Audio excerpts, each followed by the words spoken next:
ধ্বংসপ্রাপ্ত অর্থনীতি পুনর্গঠনে সহযোগিতা চান প্রধান উপদেষ্টা। খুনিরা কোনো প্রতিবাদ সমাবেশ করলে কঠিন জবাব দেবে জনগণ, বললেন প্রেস সচিব। খালেদা জিয়া দেশে ফিরতে উদ্গ্রীব, বলেছেন ডক্টর জাহিদ। রাজনৈতিক সংস্কার ছাড়া অর্থনৈতিক সংস্কার সম্ভব নয়, বলেছে সিপিডি।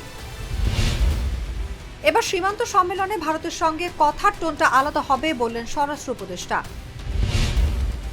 মাইলেজ সুবিধা বহাল, দাবি কিছুটা পূরণ হলো রেলের রানিং স্টাফদের।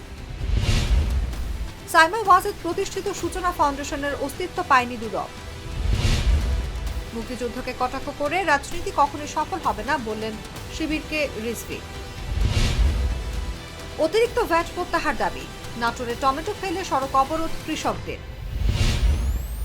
নারীদের ফুটবল ম্যাচ বন্ধে খেলার মাঠে ভাঙচুর।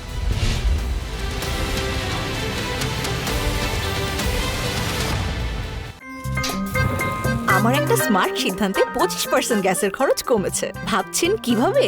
সাধারণ গ্যাস স্টোভ বদলে আমি এনেছি আরএফএল গ্যাস স্টোভ। এর সাইন্টিফিক নজেল ও ব্রাস বার্নার ক্যাপ সমানভাবে তাপ ছড়িয়ে রান্না করে দ্রুত, তাই গ্যাসও বাঁচায় 25%, টাকাও বাঁচে 25%। আরএফএল গ্যাস স্টোভ নিরাপদ ও গ্যাস সাশ্রয়ী।